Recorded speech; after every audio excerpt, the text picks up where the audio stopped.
Well, I don't think in the past 16 years I've ever had to compromise any of my votes for any particular reason. I happen to define myself as a conservative who happens to be a member of the Republican Party because it's mostly aligned with my views. I don't vote the party line at all times. I will say that when you're in the legislature, of course I represent Oldham County, Trimble, Carroll, Henry, and part of Jefferson. But I've got a larger responsibility as chairman of the Transportation Committee, as vice chairman of the Budget Committee, to look out what's best for the state as a whole. And I think by being in those positions, we look, of course I look at Oldham County and my district, but on the larger thing, I look at what's best for the state. And I've never, I can't think of a single time that I've had to compromise my standards on that, and I just would continue with that. I will say one thing, that we cannot do our job without the help of the lobbyists. The ones that last up there and that are all truthful, because if a lobbyist ever lies to you, he's out of there, he just has no credibility. The issues are so complex, many of them are, that we can't do our job without going to the lobbyist or them coming to us and saying, this is what this bill does to my business. The other side will say, this is what the bill does to my business. We work with staff and then to find out what the best solution is. But there are a lot of lobbyists out there. Farm Bureau, Humana, UPS has lobbyists, our county clerks have lobbyists, our school boards have lobbyists. We get lobbied from our constituents all the time. Some of the most effective lobbyists are our constituents that have no affiliation with one group or another. We can't do our job without them, but we're not beholden to any of it. We rely on them for the straight and important information that we need to know what a bill does, to know if we're doing the right thing or not.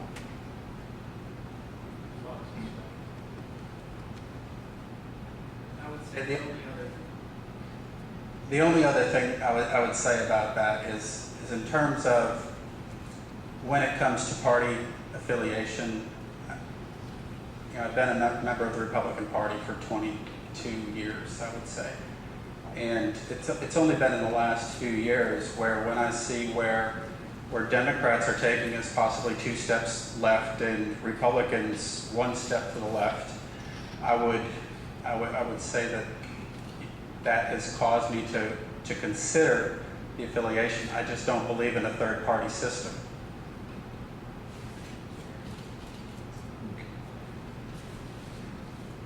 Mr. Harris, what is your position on expanded gaming, and what are your suggestions for balancing the state's budget and funding critical projects and services?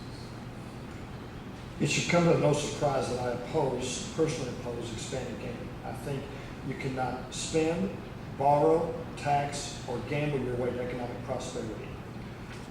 I just don't think that's the way we should go. I think the state has to live within its means. Just like every family in Oldham County and across the state and the nation is doing, the economy's down, our incomes are down, and the state has to pull back. And we have no other choice but to do that. While I am personally opposed to expanded gambling, if it is to happen, if the people in the state want it, I believe it should be on the ballot and let the people decide. You all may remember that back, I guess 6 weeks ago, the Courier Journal did an article that said 85% of the people want to vote on the issue, and 60% of the people would probably support it. I support, although I'm personally opposed to it, I support a constitutional amendment because I don't think that expanded gambling in any form, whether it's slots or a casino, should be made in the back offices, closed door meetings by people in Frankfurt. It's a decision that the people of the state need to make. Mr. Godfrey, same question to you. What is your position on expanded gaming, and what are your suggestions for balancing the state's budget and funding critical services and projects? I would say that I am in favor of it. Right now, the equine industry in Kentucky is at a competitive disadvantage to states like Indiana and Pennsylvania and other states that supplement the horse races with the casino revenue. The state of Indiana released a report last fall that stated about $150 million per year would be lost in tax revenue if Kentucky were to legislate slots. Interestingly, right now in Frankfurt, we're arguing over about $150 million a year in a deficit where Democrats would like to borrow the money, and the Republicans are rightly opposing those efforts.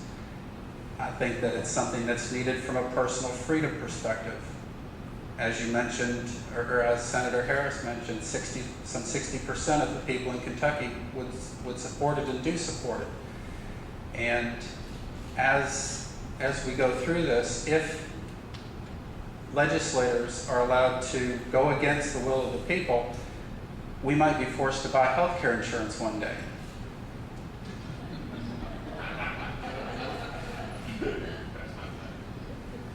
I just think that along those mindset, it's just wrong, and from a personal freedom, you know, I'll go a couple of times a year. When I go, I plan on losing some money. I don't plan on bringing it home. It's a form of entertainment.